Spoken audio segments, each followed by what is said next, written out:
சட்டப்பேரவை தேர்தல் தேதி அறிவிக்கப்பட்டுள்ள நிலையில் அதிமுகவில் வேட்பாளர்கள் நேர்காணல் நடைபெற்றது.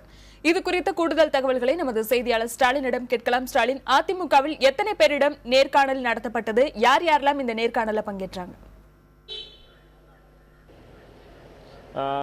தமிழக சட்டமன்ற தேர்தலுக்கான அதிமுக சார்பில் போட்டியிடுவதற்கான வேட்பாளர் நேர்காணல் நேற்று நடைபெற்றது. தமிழகம், புதுச்சேரி, கேரளா உள்ளிட்ட மாநிலங்களை சேர்ந்த வேட்பாளர்கள் இந்த நேர்காணலில் பங்கேற்றனர். அதிமுக பொதுச் செயலாளர் ஜெயலலிதா முன்னிலையில் இந்த நேர்காணலானது நேற்று அவருடைய இல்லத்தில் போயஸ் கார்டனில் நடைபெற்றது.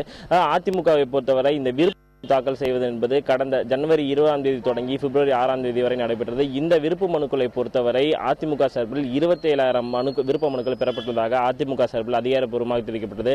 அந்த 27,000 மனுக்களில் 7,000 மனுக்கள் அதிமுக பொதுச்செயலாளர் ஜெயலலிதா தங்களுடைய தொகுதியில் போட்டியிட வேண்டும் என்ற ஒரு கூறி விருப்ப மனுக்களை தாக்கல் செய்தனர். அதேபோல 20,000க்கும் மேற்பட்டோர் அந்தந்த தொகுதியில் போட்டியிடுவதற்கான விருப்ப மனுக்களை தாக்கல் செய்தனர்.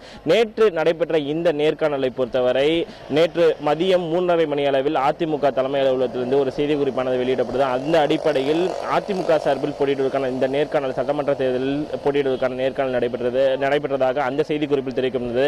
அந்த புகைப்படத்தை வைத்து பார்க்கும் பொழுது முக்கியமாக தமிழகம், கேரளா, புதுச்சேரி உள்ளிட்ட மாநில பொறுப்பாளர்கள் அந்த நேர்காணலின் போது அதிமுக பொதுச்செயலாளர் ஜெயலலிதாவுடன் உடனிருந்தனர். அதே போல அதிமுகவின் அவைத்தலைவர் மதுசூதனனும் அந்த நேர்காணலில் இடம்பெற்றிருந்தார். குறிப்பாக 5 பேருடைய புகைப்படங்கள் மட்டுமே வெளியிடப்பட்டாலும் எத்தனை பேரிடம் நேர்காணல் நடைபெற்றது, எத்தனை பேர்கள் வேட்பாளர்கள் நேர்காணலில் கலந்து கொண்டார்கள் என்ற ஒரு அதிகாரப்பூர்வ அறிவிப்பு அதிமுக தலைமை அலுவலகத்திலிருந்து எந்த விதமான அதிகாரப்பூர்வ அறிவிப்பும் வெளியிடவில்லை. இந்த நேர்காணல் குறித்த செய்தி குறிப்பை வெளியிட்டதன் மூலம் அதிமுக பல்வேறு செய்திகளை அதிமுக தொண்டர்களுக்கும் பல அரசியல் கட்சிகளுக்கும் உணர்த்தி இருக்கிறதாகத்தான் அரசியல் நோக்கர்கள் தெரிவிக்கிறார்கள். குறிப்பாக அதிமுகவை பொறுத்தவரை இந்த சட்டமன்ற தேர்தலில் தன்னுடைய தேர்தல் பணிகளை துரிதமாக செய்து வருகிறது. அதனுடைய முதல் படியாகத்தான் இந்த நேர்காணல் நடைபெற்றுள்ளது என்ற ஒரு செய்தியை அதிமுக தொண்டர்களுக்கு உணர்த்தியுள்ளது. இதன் மூலம் அதிமுக தொண்டர்கள் உற்சாகமாக தேர்தல் பணிகளை ஆற்ற வேண்டும். அதே போல மற்ற அரசியல் கட்சிகளை பொறுத்தவரை நேர்காணல் நடைபெற்று அந்தந்த அரசியல் கட்சிகளில் நேர்காணல் நடைபெற்று வந்தாலும் தாங்களும் மற்ற கட்சிகளை ஒப்பிடும் பொழுது இந்த நேர்காணல் நடத்தி முடித்து விரைவில் வேட்பாளர் பட்டியல் அதே போல அதிமுக சார்பில் இந்த தேர்தல் அறிக்கையும் விரைவில் வெளியாகக்கூடும் என்றுதான் அரசியல் நோக்கர்கள் கருதுகிறார்கள். சரண்யா, ஸ்டாலின், மொத்தம் 20,174 பேர் விருப்ப மனு தாக்கல் செய்திருக்கிறாங்க. இல்ல ஜெயலலிதா தங்கள் தொகுதியில் போட்டியிடணும் அப்படின்னு 7,936 பேர் தாக்கல் செய்திருக்கிறாங்க. இவங்களை கழிச்சிட்டோம் அப்படின்னா கிட்டத்தட்ட ஒரு 19,000க்கும் மேற்பட்டவர்கள் விருப்ப மனு தாக்கல் செய்திருக்கிறாங்க.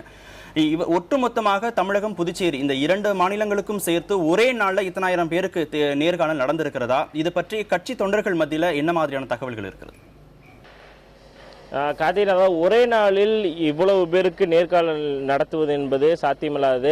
இந்த அடிப்படையில் பார்த்தால் இன்னும் நேற்று நடைபெற்ற இந்த நேர்காணல் இன்றும் நாளையும் தொடர்வதற்கான வாய்ப்புகள் உள்ளதாகத்தான் அதிமுக வட்டாரத்தில் ஒரு அதிகாரப்பூர்வமற்ற ஒரு தகவல் தெரிவிக்கின்றன. அதிமுக தொண்டர்களை பொறுத்தவரை இந்த நேர்காணல் இன்னும் 2 நாட்களுக்கு நிச்சயமாக தொடரும் என்ற ஒரு எதிர்பார்ப்பு அவர்கள் மத்தியில் உள்ளது. குறிப்பாக முக்கிய நிர்வாகிகள் அதே போல மற்ற வேட்பாளர்களை பொறுத்தவரை அதிமுகவை பொறுத்தவரை எப்பொழுதுமே புதிதாக வருபவர்களுக்கான வாய்ப்புகள் அதிகமாக வழங்கப்படும். அந்த அடிப்படையில் முகம் தெரியாத நபர்கள் இந்த வேட்பாளர் நேர்காணலில் கலந்து கொண்டிருப்பார்கள் என்றுதான் அதிமுக தொண்டர்கள் மத்தியில் பரவலாக பேசப்படுகிறது. குறிப்பாக இந்த நேர்காணலை பொறுத்தவரை தமிழகத்தின் மூத்த அமைச்சர்களாக கருதப்படும் ஓ பன்னீர்செல்வம், நத்தம் விஸ்வநாதன், வைத்தியலிங்கம் உள்ளிட்டோர் இந்த நேர்காணல் நடைபெறும் பொழுது அதிமுக ஜெயலலிதாவுடன் உடன் இல்லை என்றுதான் அதிமுக தொண்டர்கள் இந்த விஷயத்தில் பெரிதாக பேசி வருகிறார்கள். கடந்த நாடாளுமன்ற தேர்தலில் கூட இந்த மூத்த அமைச்சர்கள் நேர்காணல் நடைபெறும் பொழுது உடனிருந்தனர். ஆனால் இந்த முறை சட்டமன்ற தேர்தலுக்கு இந்த நேர்காணலின் போது அவர்கள் உடன் இல்லாதது பல்வேறு விஷயங்களில் அதிமுக தொண்டர்கள் குழப்பம் அடைந்துள்ளது என்றுதான் அரசியல் நோக்கர்கள் கருதுகிறார்கள். குறிப்பாக தமிழக அமைச்சர்கள் எப்பொழுதும் உடன் இருக்கும் சூழலில் இந்த சட்டமன்ற தேர்தலில் தமிழக முதல்வரும் அதிமுக ஜெயலலிதா என்ன மாதிரியான முடிவை மேற்கொள்ள இருக்கிறார்? தமிழக அமைச்சர்கள் பட்டியலை பொறுத்தவரை 28 அமைச்சர்கள் உள்ளனர். அதில் யார் யாருக்கெல்லாம் வாய்ப்பு வழங்கப்படுகிறது? கடந்த முறை போட்டியிட்ட சட்டமன்ற உறுப்பினர்களுக்கும் இந்த முறை மீண்டும் வாய்ப்பு வழங்கப்படுமா என்ற ஒரு சூழல் தான் தற்போது அதிமுக தொண்டர்கள் பரவலாக பேசி வருகிறார்கள்.